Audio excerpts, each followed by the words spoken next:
this isn't going to be a deep video on writing a book per se. It's just a situation I'm going through at the moment. I just thought really I'd just lean on it a little bit and just talk because, I think some things are educational. Some things can be inspiring to other people. And I think sometimes the things we do, I'm not talking about specifically what I'm doing here, even anybody in their own life, there might be something you do that could be inspiring to someone else. And you just don't think much of it. I think because the point is, it's not always about the skill set, the craft. I mean, that's a beautiful thing to have if you've got a talent in any part of life. But I think one of the biggest strengths any of us have is our determination, our resolve. So, yeah, I consider myself a communicator as a whole. So I can talk like this and I can do my books. I think that's a skill set. But without a burning desire, that determination inside of me to keep going, it wouldn't matter what skill set you have, would it? It wouldn't make a difference at all. Nothing would get made. So a lot of time, our biggest quality is our heart and our courage. So yeah, so like everything I've done, I think sometimes maybe I make it sound and look easy. For me, in many ways, it is, and I'm not trying to, I'm not trying to say that in an egotistical way. It's just again, we just touched on the fact that we have skill sets. Once I've got the direction I want to go with my books, I can then start making headway. But I think it's easy to gloss over the struggles when you're further in. So I could talk about a book that's nearly completing, for instance, and because it's not fresh for me at the moment, I might ignore or just miss how hard it was at the beginning. So of course, at the end, it's easy, isn't it? Because we're nearly finished. The work's been done. So we just got to push ourselves over the line. When we're at the beginning, that's a different level of stress. Now, I don't think it matters what level someone is at writing or, any author. I don't think any of them can say that entire process of any book was easy.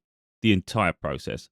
I don't think you just start and it was just easy the whole way through. That's not going to happen. I don't think so for a moment. And the main reason is it's going to be really, really hard unless your mind is really in Lula land, you're going to be self-critical. So, of course, and I think that's a positive thing in some ways, isn't it? Because if we're not self-critical, we're just going to create garbage. Because if we're not going to have any standards in our life, and that extends to the work we do, what's the quality going to be like? So, at the moment, I'm on this freedom of politics book, recently released, "Follow Your Dreams to Spark Your Soul." I have a lot of work I did previously, and I'm working through it because there's an awful lot of work there to work through. And now I'm restructuring it all. And to be honest, it was getting overwhelming yesterday. I just thought, oh my god, I've got a lot more work than I initially thought I had, and that makes me tired because I'm someone that wants it sorted out. I'm not someone who is a procrastinator, really. I mean, if I want a break from something, I'll take a break. But inherently, if I've got a project that I really want to finish, my problem is that I have no patience. So imagine this: I've already structured how I want this book to be. It's the first book so far. I mean, I might remove the parts.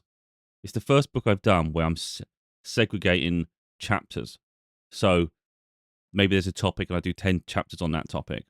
And maybe there's another topic and there's 10 chapters on that topic. That's just, I want a minimum of 10 chapters per topic. Hope, maybe there'll be more, depending how it evolves. But eventually I may just say, what, the division with those separations isn't necessary. I can just remove them and it'll just be one complete book, just one book that just organically blends in, which of course would be ideal. But I'm just going to have to say, because obviously I'd have to read it back at the end to make sure that definitely makes sense to the reader. So again, there's different ways to sculpt and craft things. But inherently, I just want to have it done. So I think for me, it's worse because it's segregated. Because let's say I want to work on one part of the book on a certain topic, my head's already firing on another topic. And I'm thinking, oh, I need to get this one done. But then as soon as I get that done, I can do that one. And then I really want to do this one. So really, this is a bit all over the place, this video. But the reason I'm doing it is I want people to just understand a little bit more about the process, I think, and the fact that it's not as easy as perhaps I make it look. And doesn't mean it doesn't, when I say that, it doesn't mean I've sugarcoated something or it's again, I just work my ass off. So let's say this period right now is a bit cumbersome, and there might be days, and this happens in other books as well. There'll be moments where it's not as productive as I want it to be.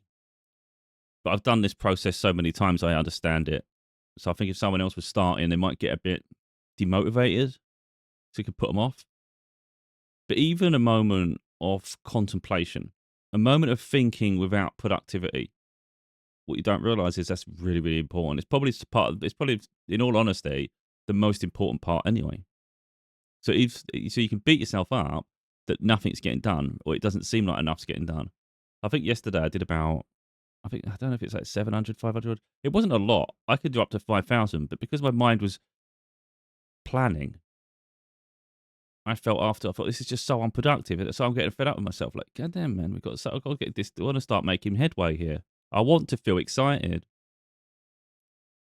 But it's later on, after you've maybe beat yourself up a little bit and got a bit frustrated, and you've had some thinking time, and now there's more of a plan in place. Like, you've started structuring it more. So now you can relax a little bit more because you think, wait a minute, I've made the process so much easier now because now it's organized. I know exactly how this is going to go. If I want to add more chapters and more concepts, I can. But at least we've got something a bit more structured. So was that a wasted day, or was that incredibly beneficial? Because it's better to have direction and and have that. So all of a sudden, a day that seemed like a missed opportunity was probably the most productive day I could have had, even though at the time it seemed stupid. And there's a constant pressure all the time. So I'm excited to work on this book, but there's an awful lot of pressure on me with it, I feel, because of the topic, the conversation, what it needs to be, the expectation I have and standards I expect. It's one of those where there's topics that are going to challenge me. With all my other work, it all come natural. I know what I've been through. I know my experiences, so I can talk about hardships. I can deal with challenges. I can deal with overcoming trauma, negative situations, establishing boundaries. I can do all that just natural. It's something I've worked through my whole life. So I'm just sharing parts of me in the pages to hopefully inspire other people to go after their dreams. And even if it's just not like big dreams, at least this reestablish your life and find your happiness. That's really important. With this book, this is far more complicated because we have topics that they're going to require a level of research, and it's a bit frustrating for me in that sense. I can do it, but it's just more work, isn't it? Because you've got, I can have an opinion on this. So let's say it's a political situation. I've got an opinion on that. Well, then I have to cite that somehow, have a quote to back it up. It's happening. Otherwise, it's all just opinion. And it's okay to have opinion pieces, but then it needs to be explained that it is opinion. But the reality is it's a factual situation. Because politics is shady as shit, but it's important that we find the backup of that. So anyway, so extra works, all these layers.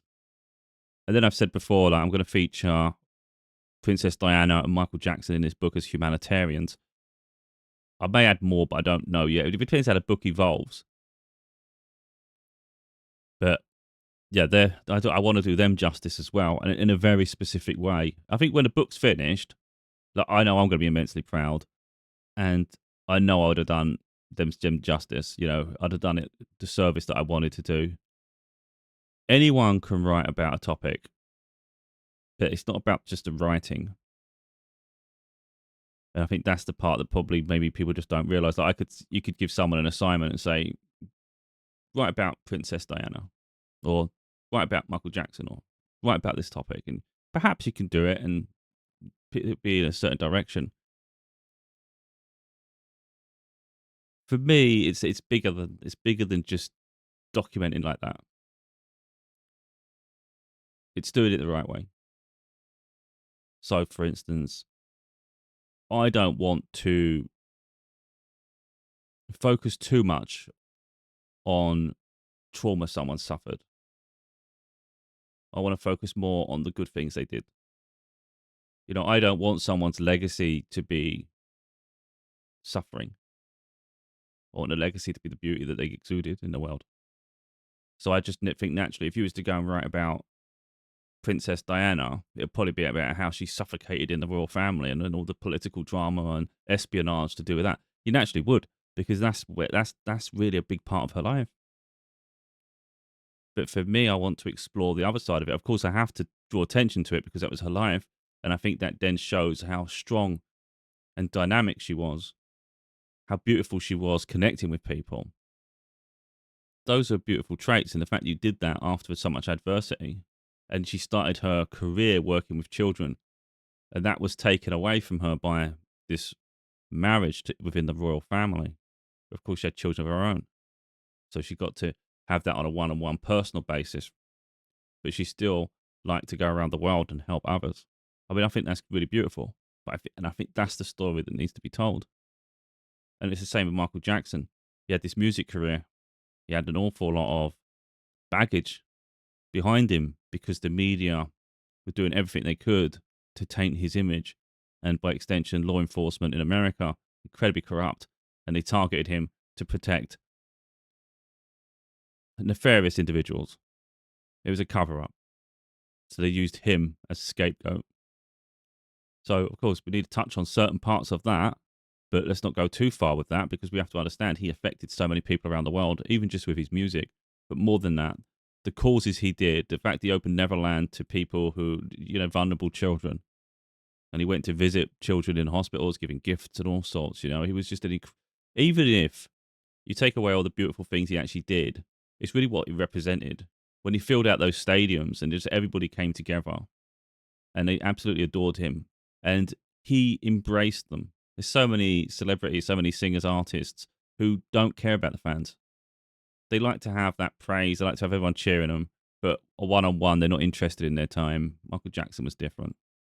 So again, for me personally, to tell Michael Jackson's story is to tell the beautiful human he was.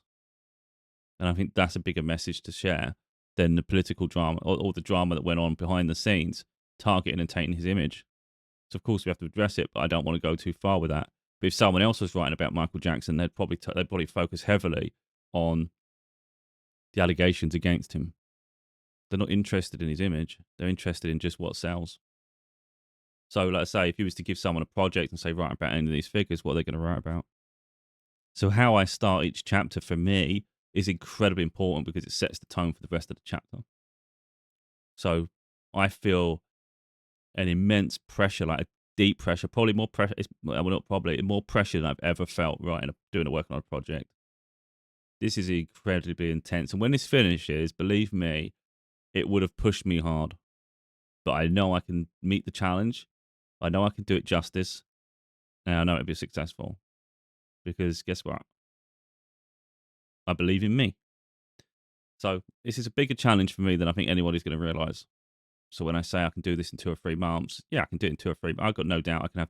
I'd say Easter's a push right now because I didn't realize how close Easter was. I'm like, it would be either March or Easter. Easter, I haven't even checked the dates or the calendar for Easter, but a lot of time it can be the beginning of April. If it's the beginning of April, I think that's a push because we're nearly in March now. That's only a month. Let me just check where Easter. I don't think it even comes up on my calendar. We just find out when Easter is. I know it's a bit about we're probably going off topic now and probably slowing the whole thing down, but I kind of need to know. Easter 2020. Oh, come on, that's not going to happen. All right, Easter's a bit ambitious. It says Easter's on the 5th of April. We're like, that's a month, man. That's like, nah, it's not going to be done by Easter. Because of the standards I have, it would be. I never would use the word impossible with me. I can do things.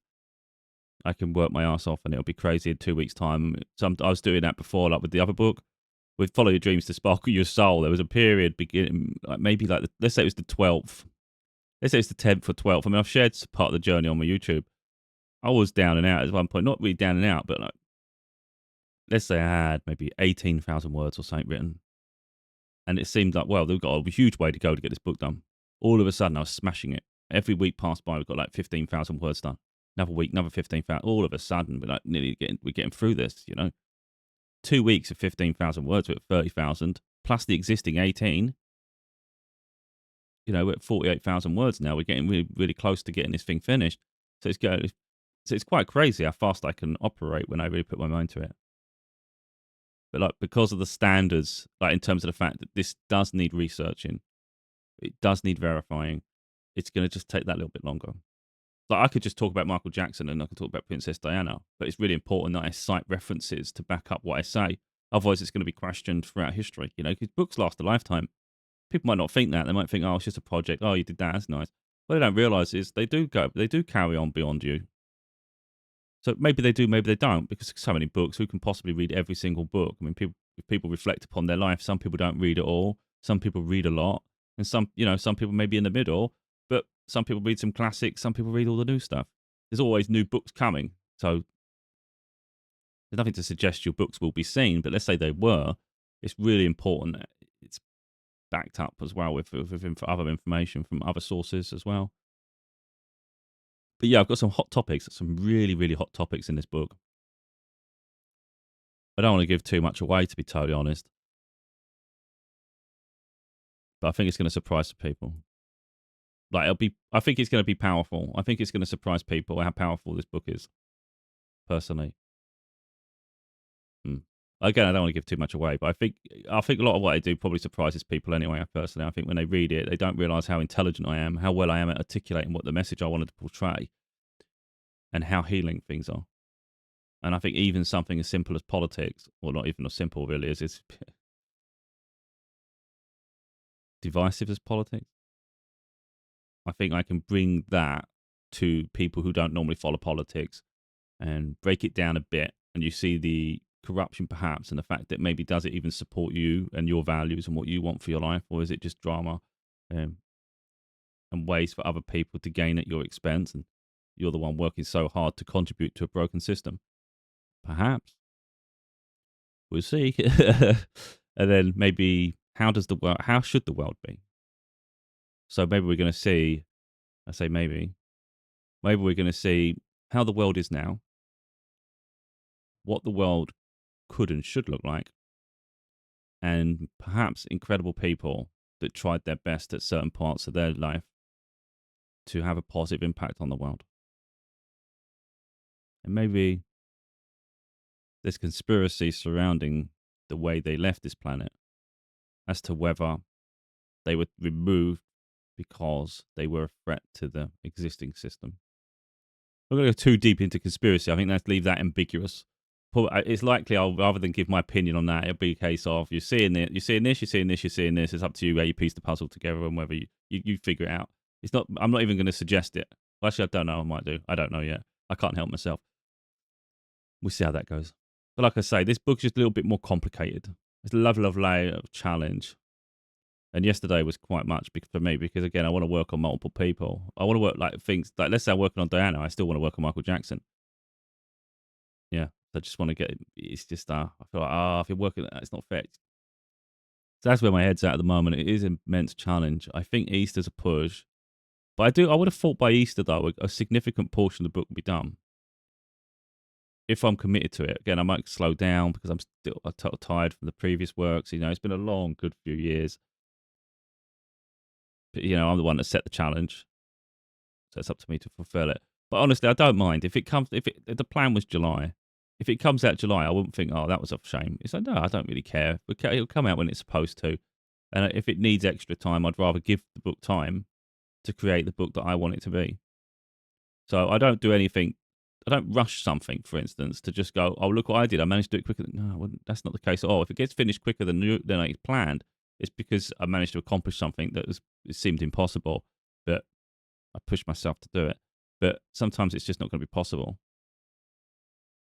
So, yeah, I don't say those things to try to do that. It's not like I'm going to go a million miles an hour just to go, look how fast I did it. What's the point of that? Makes no difference if it comes out now, if it comes out July. Once the book's been out for 5 years or so, no one's going to give a shit if it come out 2 months early or 3 months early or how fast you did it. What matters is it good enough? That's what's important, the standard it is. But I really want people to understand a little bit the process. Again, I'm not showing the writing journey per se. I've done that in a previous video where I've shown maybe what it's like to do the writing and the fact that you can start, depending on the book you're doing. If you're doing a novel, I think it's going to make more sense to start from the beginning and work your way through. But even then, I don't know how other people write. I think there's this idea that there's one way to do things. Because when I started my journey, for instance, I was so curious about how other people write, and you couldn't help it, especially when you haven't got anything behind you. You've not done it, you know. So who's to say what you're doing is going to work out? Is this the best way of doing it? So you're curious. Like I wonder, you'd love to have a moment with someone like Stephen King or someone, and just say like, someone that's done something. Even Tolkien did the Lord of the Rings, or J.K. Rowling with Harry Potter. I mean, they're novels, so it's completely different works, but it'd be cool to see their process. Yeah, I mean, there is obviously a curiosity there, but I mean, deep down, I don't want to say don't care, but I'm in my own lane, doing my own thing. And I think that's the thing. You can get so bogged down wondering how someone else does something and so much curiosity. But in the end, it's just do what works for you. So if I was right, I may do a novel in this lifetime. I don't. I've got a concept for one. It's just whether I have the time, even the creative capacity. Again, it's easier to write what you know. I can do this so easily. Like it just flows. A novel might be a little harder push for me. It might not be my natural talent. I think I could do it, but whether I can do it to the same standard, I really don't know. I can't even say if I could. And that's not me putting myself down. It's understanding my limitation. I've not explored it yet, and I'm not for 1 minute going to suggest that if I was to read Harry Potter, that I could do as well as J.K. Rowling at Harry Potter. I really don't know, and at this point, I wouldn't say I could. There's nothing to suggest I could. I haven't explored that side of my writing, you know. And again, that's trial and error. I wouldn't be surprised if she tried a few times and it probably didn't work, and she's had to throw that script away and then start working on another manuscript. And then eventually, she learned from the mistakes and the setbacks. That's inevitably what happens. Now, one writer might say, start from the beginning and just work your way all the way through the book, just on the fly. Just you've got a vision in your head, go for it. Someone else might say, oh, we should do character development, make some sort of plan so you know how these play. Even take a good 6 months or whatever, or even longer, planning this book before you even start writing it. That makes sense because then you won't understand all the plots and you understand how everybody's connected and the reason for you doing this. And I think then you've got the framework and then you can flesh it out. And I think that makes the world believable and you won't lose thought track and stuff. I think that does make sense. Might seem unproductive, but like I said before, where you plan a little bit, at least it does help the process after, doesn't it? So it isn't wasted time. It's actually really important. But I can't help but think how my mind works. And I think this is probably what I would be like. And it might go against traditional ways of doing things. I wouldn't be surprised if I started working on the beginning and then my mind got so excited and I had an idea and I ran with it, which could be the ending. So I wouldn't be surprised if I was writing a novel, start at the beginning, and then probably write the finale and everything before we've even got anywhere near it. And then by the time it catches up, they'll merge. And then if it's got to be edited to fit something else because it's changed, then you do that at the end. But I don't think personally I would write from chapter one all the way through to the end of the book in one long linear path. I think I would be a bit like do this, do that, because where my mind goes, because it's a waste of creativity. Let's say I was passionate about it and I've got an idea and I'm going, I really want to do this. And I go, no, I've got to do this. This is how it's being done. It might reach the end one day and I lost that spark and I'm like, I don't know how to finish it. While it's fresh and you're excited, I think just go, just do it. You can always delete it at the end if it's no good. If you get to the end of a book and you think, oh, that wasn't what I wanted, that's fine. I'd much rather put the effort into something and scrap it than not put the effort in and be struggling at the end. But yeah, so there's a lot to do with novels. There's a lot more work to be had because you haven't used your imagination to make it work out. There's also far more planning involved in that as well. You can do a fantasy. You can make it. You can even make it real world, but fantasy, for instance. That would be easier because you could make a town, a space that's entirely your imagination, so people then can't hold you accountable to it, which I think is a lot easier. If I was, for instance, Stephen King often references places like Maine as his as the town or place because that's where he's from. So he can talk from experience of the place where he is, or he can make a fantasy element and it's based on that area. So, from my understanding, he's visited somewhere, and that's how he come up with the book It. And then, of course, he based the whole town on that area. The Derry. I don't know if that was based on Maine. Actually, I can't remember. But I don't want to deviate too far with that. But yeah, it'd be a lot harder. Let's say I was doing something and it was going to happen in New York. It's going to be hard for me to write about New York, having not visited New York, And then New Yorkers are going to get used to the certain references and terms, certain avenues and all these, it's all numbers, isn't it? The streets and shit. It's strange. But then you'd have to get the lingo down to get, I think it's a lot easier to talk from what you know as opposed to what you don't. So it's going to be a lot easier for me to write from a British angle, being British, because I understand the way our terminologies better than I'd understand Americans. Anyway, yeah. There was something I saw and someone put, I don't know if it's deviating, but maybe people are interested. There was something I saw on social media, and it's only a little, one of those little bits where they did the writing. But it's like someone was saying when they was writing a novel that I've got writing an intelligent character means I need to be intelligent. And they're like, oh, and that is really the problem. So if you see read a novel, and you think, oh, that was crazy, that twist, or that that character is so intelligent. Think about that. The author has to be that intelligent to write it. You can't just magically create a character you don't, and it all makes sense without that person knowing, because that person's crafted the character, haven't they? So I think if you look beyond just the simplicity of the pages and think about each character and the way it's developed, understand someone has actually crafted that, and they put that. So they're not just a writer; they're far more intelligent than you probably give them credit for. But look, we're going completely areas I've never been, so I'm not even trying to get to that. But I really want to inspire people to go after their dreams, though, and just understand that there's setbacks. So, like, even just, I think writing is just an example of that. There's setbacks in life, and it's just keep pushing forward, because you can give up when life gets hard and things just complicated, and maybe it doesn't go to plan, and things get delayed and stuff like that. But if you look at what I've accomplished here with 7 books, there'll be 8 by the summer. So really, what month leading up to summer does it really matter overall? Not really. Of course, sooner for me the better, because it gets out of my head and I free myself from that sort of mental prison and drain of energy. But yeah, it'll come out when it's supposed to come out, and then we've got another book after that, and it's just, that's what I'm like. That's what I've got going on. I think after the final book, so there'll be 9 books by the end of the year. The expectation is, which is quite remarkable, because we started with 6 going into the year. So it's the first time I've done multiples, and in multiples could mean 3, which is crazy because I've only ever done 1 a year. But then I think after this year, I think there will be a period where I'm not working on books. There's still manuscripts I've got a background that I could release. There's another one I've done half of something. It could see the light of day. It might not. I don't anticipate me doing it.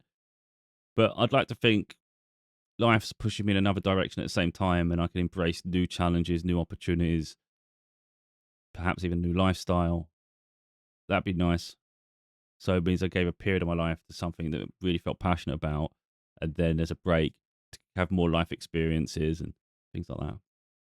So allow ourselves to pivot as well and embrace the new. But for now, my priority is this book. That's what I'm focused on unless something else comes up to make me curious and inspired. Because I'm someone that can do multiple things anyway. The pressure of that is quite overwhelming though. But I think sometimes a distraction isn't. See, people might think that, let's say there's an opportunity one day, people might think, well, I don't want to bother him because he's working on something. I'm always going to be working on something. It's never really going to be an optimal time. So it's just, just take that leap of faith, I think, personally. So if someone needs to talk, it's not just talk. So there's no point waiting.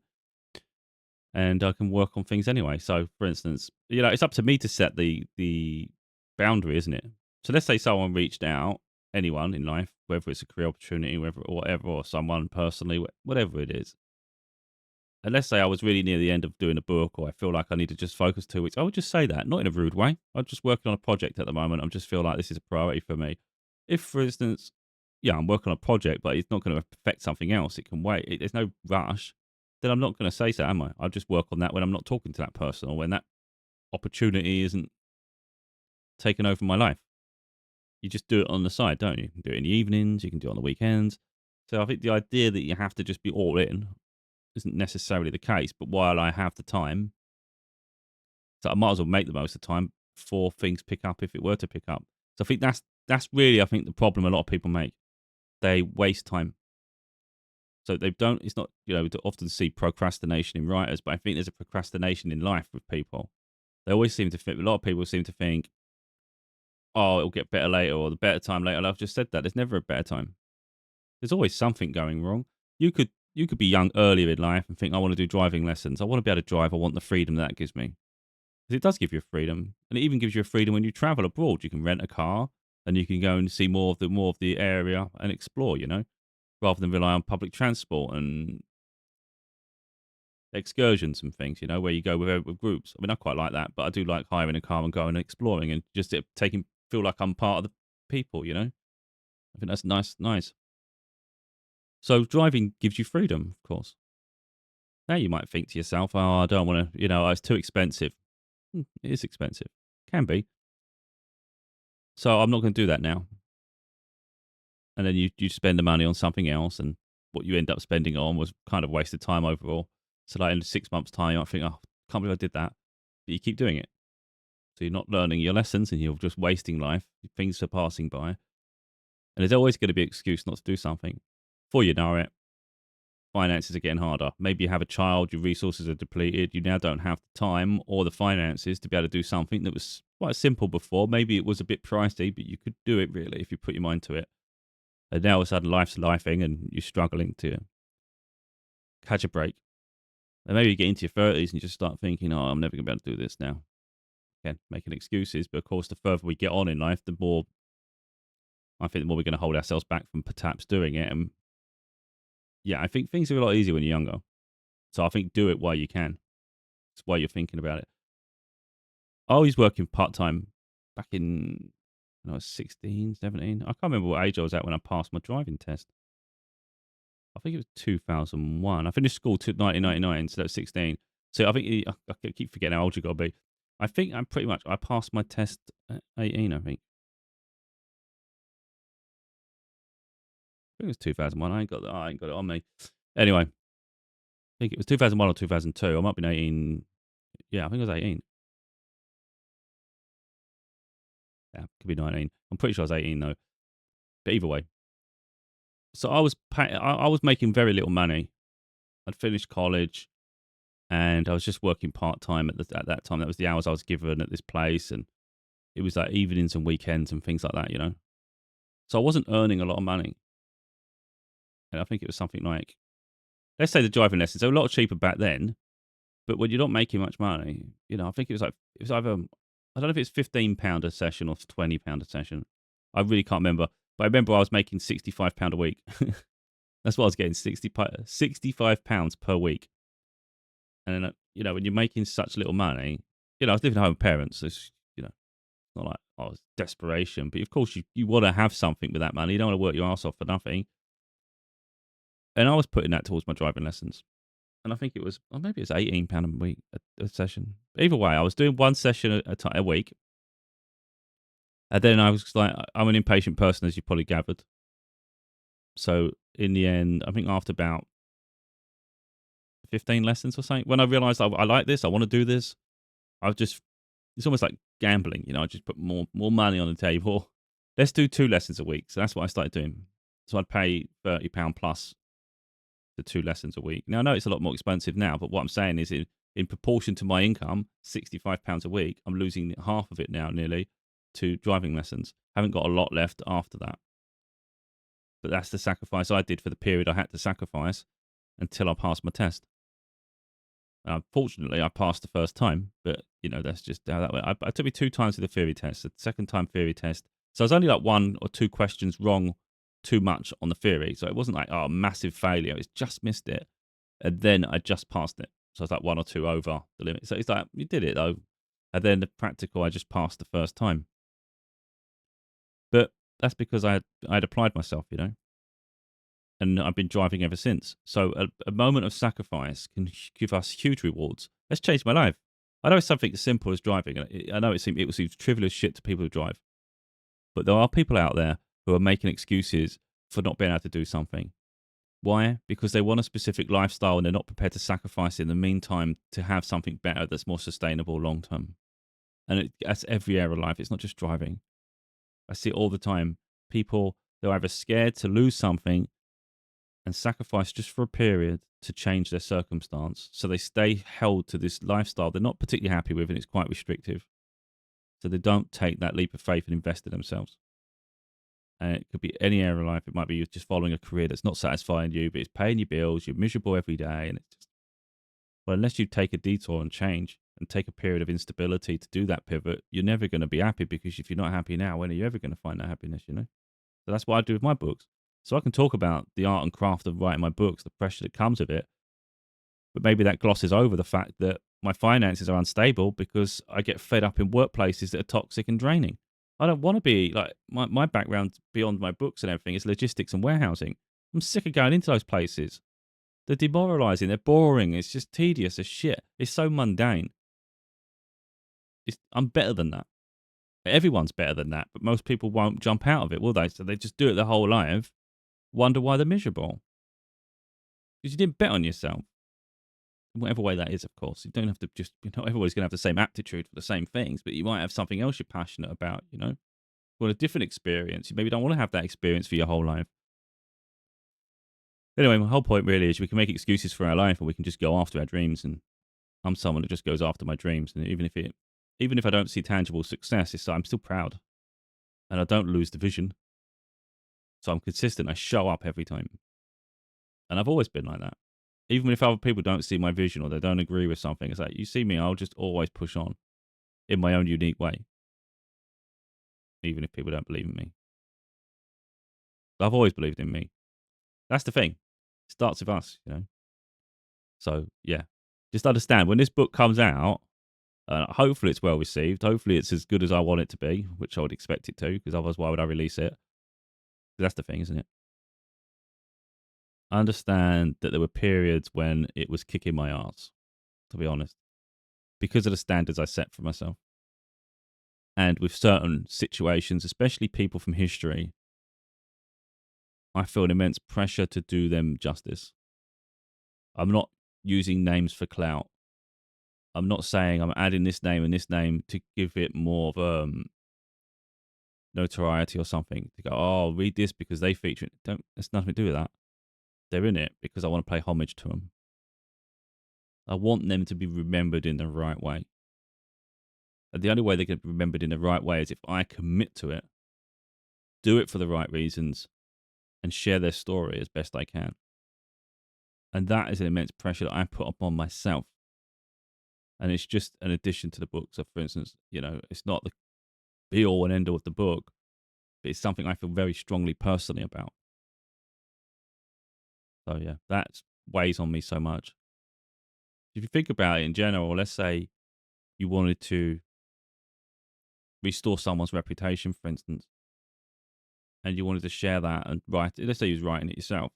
Let's think about the pressure that comes with that. You don't want to miss something.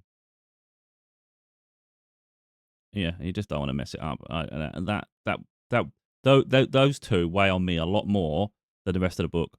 Like, the rest of the book's complicated. There's certain chapters. I'm like talking about Trump and some other things. I mean, I don't know exactly what I'm going to cover in that sense, because he's a chaos, and I don't want the book to be about Trump because he drives me nuts. But he is having a huge impact on the world at the minute. I'll talk about other leaders, and then we'll talk about other things as well. It's not just about people. I don't want it to be the book's just about this person, but that's not the case at all. It's going to be far deeper than that, and you're going to get my interpretation on the way the world should be as well. Hence the freedom part. So we've got the freedom part, we've got the political part, and society, but it's just freedom and politics within the name. So you're going to get my opinion on things as well. So I think that my opinion on things is going to be the easier part, isn't it? Because it's just, that's what I think. So let's just do that. The other sections are going to be documenting actual events. So you're documenting realistically someone else's life and journey, for good or bad. But you're sharing it in its purest form, though. So, okay, so going in with an agenda, of course there's a topic at hand, but, I wouldn't write something if it's not how I feel or that is accurate, But anyway, I don't want to turn this into a rambling mess. Just understand, me working on this is, at the moment, it's quite brutal. I probably won't be doing many more videos. There is another video I'm doing recording after this. Some of my videos, sometimes I cross two topics in the same one because I'm already sat there. I figured in this situation it deserved to be split specifically for the videos. So there is another video coming straight after this. So as soon as I hit record, I'm changing the title of the video, recording the next one. But realistically, because this is more permanent, pertinent to this topic rather than the other video, I'm going to just say it here that I'm probably going to take a bit of a hiatus from video content. I don't expect it to be like long term, but it's just while I focus on this. If a topic comes up in the same way this other topic come up, because I was intended to do this video, I did intend to do the next one. So if things do come up, I will of course record a video, but I do feel I need time to let the channel breathe a little bit as well. I think I've done so many videos recently after I did my book, and now I think it's important I take a step away, allow people to catch up on the content that exists while I invest in other areas of my repertoire, my legacy, I guess, my collection of what I do. So there's videos and then there's books. But it's exciting. It's an exciting year. I said that before. At the end of last year, I said that. Next year's going to be big for books. Like, I'm going to have 3 books next year, and I'm going to get them done. We're on course. We're only on the 2nd month of the year, going into the 3rd month, and already on the 2nd project.